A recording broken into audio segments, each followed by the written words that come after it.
Tonight, new questions about the safety of cell phones after World Health experts say they may, that's may, increase the risk of brain cancer. I'm Harry Smith. Also tonight, 2 Iraqi insurgents living in the United States are indicted on terrorism charges. Their alleged mission to kill American servicemen. Could the pilots have prevented the crash of Air France Flight 447? We'll talk to an expert, Sully Sullenberger. And it's a whole new day in this school, a lesson in how to turn failure into excellence. This is the CBS Evening News. Good evening. Who among us does not spend at least part of the day talking on a cell phone? And that is why we're beginning tonight with new questions about a possible health risk. Today, a new report says cell phones may raise the risk of brain cancer. Again, we emphasize may because thus far there is no definitive link. But even the chance is reason for concern and reason to ask CBS News medical correspondent Dr. John LaPook to explain. An international group of scientists spent the last 8 days poring over all available studies on the possible link between cell phone use and cancer. They classified cell phones as, quote, possibly carcinogenic to humans, in the same category as engine exhaust, certain food dyes, and the pesticide DDT. This means there may be an increased risk, but the evidence is not conclusive. I'll emphasize possible because that's where the evidence stands at present. The new classification was given in an abundance of caution because these scientists found some evidence long-term cell phone use may be linked to an increase in glioma, the deadliest form of brain cancer. However, most studies have not shown this link. The jury is not clear. It's not an established carcinogen, and that for those who want to take steps to reduce their exposure, there are potential ways to do it. This panel is getting a lot of attention today, but there's absolutely no reason for anyone to panic. You just said in your piece that most studies have shown there is no link, yet the World Health Organization says maybe. How worried should we be? Again, there's no reason to panic, but I think they're acting out of an abundance of caution, right? I mean, these studies are very tough to do. It could take 10, 20 years for something to cause a brain cancer. So how do you prove that it's safe or it's not safe, especially with the use exploding like this? Now, there's some good news here, which is that the rate of brain cancer has not increased in the last 10, 20 years. So that's good. And the other thing is we're not talking about ionizing radiation like DNA, which can directly break damaged DNA and lead to cancer that way. We're talking about radio waves, but still, there's reason to want to see more long-term data. What, in the meantime, should we do? All right, I've got 2 kids, right? And I'm especially, and everybody's especially worried about the developing brain, and especially kids who may have very thin skulls. So you're holding that phone right up to it, right? So I tell them, first of all, there's no using the cell phone in the house. Just pick up the telephone, okay? 2, text if you can. That makes sense. Anything to keep it away from you. And use some sort of an earpiece if you can, rather than holding it directly up against your ear. Get it farther away. That just makes common sense. And again, we just have to wait for some long-term studies to be done. Dr. John LaPook, thanks so much. Kentucky is a long way from Iraq, but 2 Iraqi men living there have just been indicted on charges they conspired to send weapons and money to insurgents back home. Here's Justice correspondent Bob Orr. Prosecutors say the 2 suspects arrested in Bowling Green, Kentucky, were hardened on the battlefields of Iraq. Now Wad Ramadan Alwan and Mohanad Sharif Hamadi have been charged with 23 counts of attempting to provide material support to al-Qaeda and conspiracy to transfer Stinger missiles. Alwan, the alleged ringleader, is also accused of conspiring to kill Americans with weapons of mass destruction. The FBI says Alwan's fingerprints have been matched up in the lab to 2 latent prints lifted from a bomb component recovered in Iraq in 2005, shortly before Alwan's capture by Iraqi authorities. Court papers do not say when Alwan was released, but in 2009, he and Hamadi both came to the U.S. as 2 of the 54,000 displaced Iraqis who have sought refuge here over the past 5 years. Sources say the FBI, acting on a tip, began watching Alwan and later Hamadi, using an undercover informant to set up a sting. In a series of recorded conversations, Alwan admitted carrying out multiple IED attacks in Iraq between 2003 and 2006, saying that he collected everything: TNT, electric detonators, mortar shells, RPGs. And he bragged that his group conducted strikes every day, using IEDs in Iraq hundreds of times. Prosecutors say the informant also conspired with Alwan and Hamadi to support new attacks, collecting machine guns, RPG launchers, inert Stinger missiles, and $100,000 in cash. The weapons and the money were all provided by the U.S. government and carefully tracked. None of it was ever shipped to al-Qaeda in Iraq. The two suspects have pleaded not guilty. Meanwhile, U.S. officials tell us they never should have allowed the men in the country in the first place, blaming that mistake on screening gaps, which they say have now been closed. Harry? Bob Orr in Washington tonight. Thanks. Accused Serbian war criminal Ratko Mladic is getting accustomed to a new jail cell tonight in The Hague. He was extradited there after Serbian judges rejected his claim that he is too sick to stand trial for the slaughter of thousands of civilians in Bosnia. Elizabeth Palmer has more. After a 16-year-long manhunt, Ratko Mladic finally began the last stage of his journey to face justice by armored convoy from his cell to Belgrade Airport and then on to the War Crimes Tribunal in The Hague, even though his lawyer says a series of strokes make him unfit for trial. And he's getting worse, Miloš Saljic told CBS News.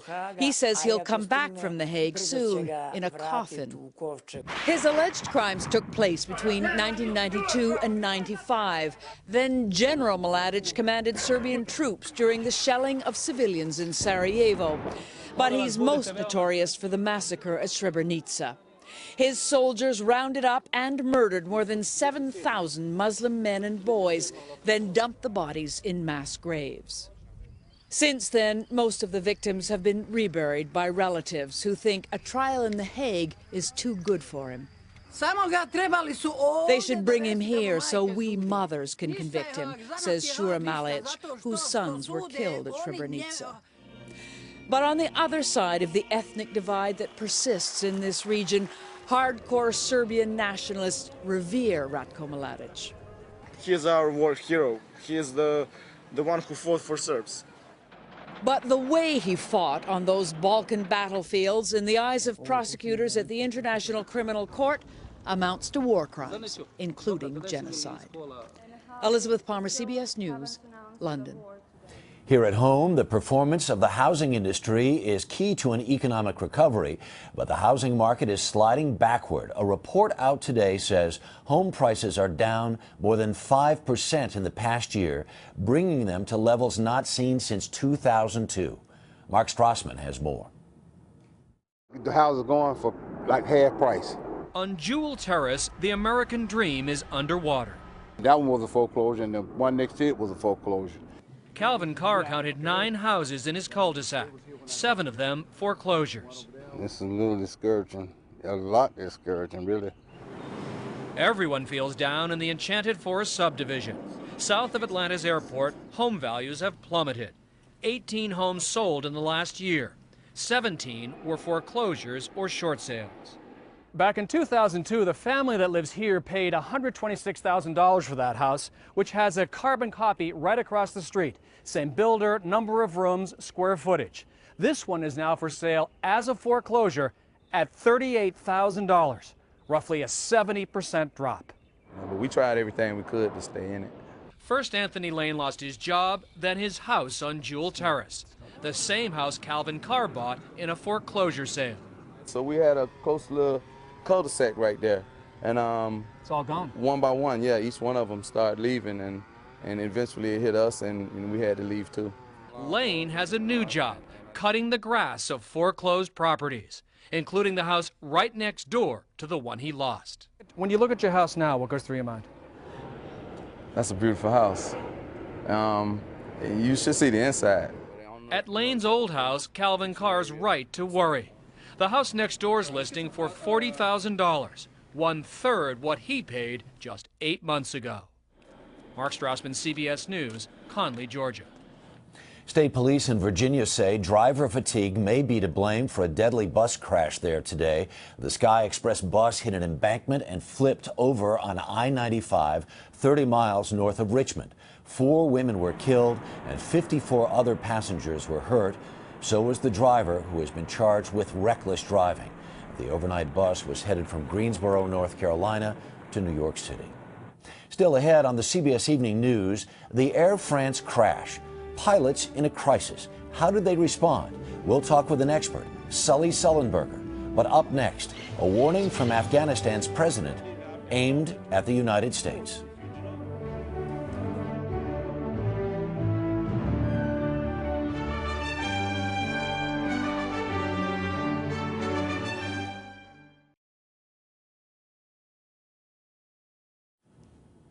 A fallen hero came home today.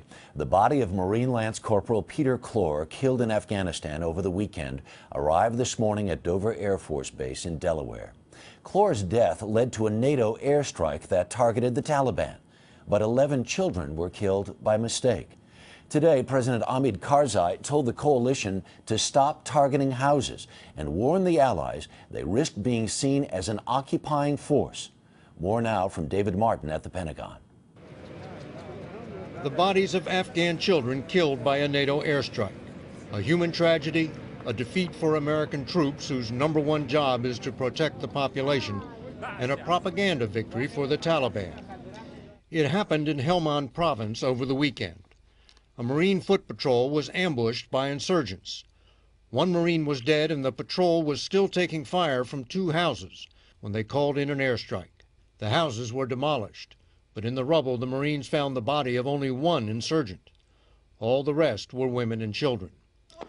U.S. military officers say it appears the Taliban fighters were using the civilians as human shields. It will take an investigation to determine whether the Marines should have realized that and not called in the airstrike. But Afghan President Karzai did not wait. He told reporters airstrikes on Afghan homes would no longer be allowed. The Afghan people can no longer tolerate these attacks on their homes. Karzai can demand a halt to airstrikes on homes, but General Petraeus, the commander of all U.S. and allied troops in Afghanistan, must order it. And in a written statement, he promised only to examine our actions. Just 2 weeks ago, Petraeus sent out this letter to the troops, directing them to review all the procedures for avoiding civilian casualties. The exact procedures are classified, but they can be summed up in one word: patience. But it's hard to preach patience to a Marine under fire when the most important thing seems to be killing the enemy. Harry? David Martin at the Pentagon tonight. Thank you. A warning now, this story contains some very disturbing images from Syria that have only deepened the anger against the government there. They're from an online video showing the body of a 13-year-old boy. He was arrested last month at an anti-government protest, then allegedly tortured and killed. Today, a spokesman for the U.S. State Department called it horrifying. At the same time, Syrian President Bashar Assad announced an amnesty for thousands of political prisoners, which the opposition rejected, calling it too little, too late. When we come back, the newest member of the CBS News team, Sully Sullenberger, talks about confusion in the cockpit. It was 2 years ago tomorrow that Air France Flight 447, on its way from Rio to Paris, crashed into the Atlantic off Brazil. Today, the French government said remains of more than half of the 228 people who died have now been recovered. Remains of 75 of them have been found in just the past week, near where the flight recorders were located by the same team that discovered the wreckage of the Titanic. Nancy Cordes tells us information on the recorders has given us clues about the actions of the pilots. The cockpit voice recorder reveals it was the youngest of the 3 pilots who announced, "I have the controls," after speed indicators in the Airbus A330 malfunctioned and the autopilot disengaged. When a stall warning went off, the 32-year-old co-pilot initially pointed the nose down, as pilots are trained to do, to pick up speed and lift. But when he leveled off and a second stall warning sounded, he pointed the nose up. The plane began to rock, then stalled, plummeting toward the Atlantic for 3.5 minutes. Just 1 minute before the plane hit the water, he handed responsibility to the other co-pilot, who was 37, saying, "You have the controls." But it was too late. The captain of the jet, who at 58 was by far the most experienced of the 3, had rushed back to the cockpit from a rest break, but it does not appear he ever retook the controls. An Air France official defended the pilots, saying, "We had an optimal level of competency in this Air France plane's cockpit. They were not able to regain control of the plane after it stalled." It's not clear whether they could have saved the plane, but it is clear they had only seconds to react. Nancy Cordes, CBS News, Washington. Former U.S. Airways pilot Chesley Sully Sullenberger has joined CBS News as our aviation and safety expert. Sully, good evening. Good evening, Harry. Good to be with you. Captain Sullenberger, from the data available, what's the most important thing you've been able to discern from what happened to that Air France flight? This Air France accident is going to be a seminal accident that will be studied for years, and we need to ask ourselves as an industry tough questions about the way we're designing airplanes, the way we're displaying information to the pilots in the cockpit, and about whether or not making airplanes more complicated, more technologically advanced, makes it more difficult for pilots to very quickly intervene and very effectively act when things go awry. Is that what seems to you to have happened here with our glass cockpits and all the very sophisticated instrumentation? These pilots lacked some of the basic knowledge they needed in order to right this jet? Well, they certainly didn't have available to them the information in terms of the flight parameters. So what they had to rely upon is to go back to very early fundamental skills and essentially know exactly how high to keep the nose above the horizon with the wings level, and exactly what thrust setting, what power setting of the engines would give them the speed that they needed. Sully, help us understand this. When you were piloting that U.S. Airways flight, you were thrown into a life-threatening emergency. Does it compare in any way with what happened on the Air France plane? Well, the time frames are similar. However, we had the huge advantage of having the daylight. The visibility was good. I could see the Earth's natural horizon. I knew which way was up. All my speed sensors still worked. You have to realize how overwhelming and confusing this situation would have been for this Air France crew at night, in the weather, at the top of a storm, very turbulent, suddenly losing all their speed reference, one of the most critical parameters that you have in an airplane, and having to use only the aircraft's pitch, attitude, and thrust setting to maintain safe flight. It would have been a very difficult situation, and unfortunately, in this case, they were not able to solve their problem in the time that they had. Captain Sully Sullenberger, thank you very much for your expertise tonight. My pleasure, Harry, anytime. And coming up next, how one of America's most troubled schools turned itself around.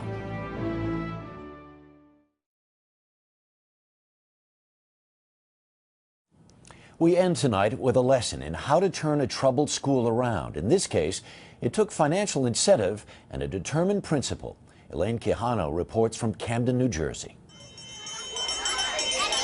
For the students of this elementary school in one of America's most troubled districts, boys and girls, this year has brought hope through a new, radical approach. For I am a Wiggins College Preparatory Lab School student. The newly named Wiggins College Preparatory Lab School in Camden, New Jersey is a turnaround school, part of President Obama's $3 billion initiative to remake more than 700 of the nation's worst-performing schools. To receive $2.6 million in federal grants, Wiggins was mandated to undergo major changes by retraining teachers, overhauling the curriculum with intense reading and math programs, and bringing in specialists to help struggling kids. Additionally, they extended the school day to 4:30 3 days a week and recruited parent volunteers to work with students. The most drastic change? Firing the old principal and bringing in Lana Murray, who has to show results by June or risk losing federal funding. I'm up for the challenge, so I'm excited about it. We have a lot of issues here in the school, but we can do it. We followed Principal Murray's progress since the first day of school. We'll have a wonderful year, right? Her efforts are already showing results. Last fall, none of these kindergarten kids were reading at grade level. Today, 75% are above or on target. Murray attributes this to a change in teaching attitudes. Before you used to hear, well, I taught that, why didn't they get it?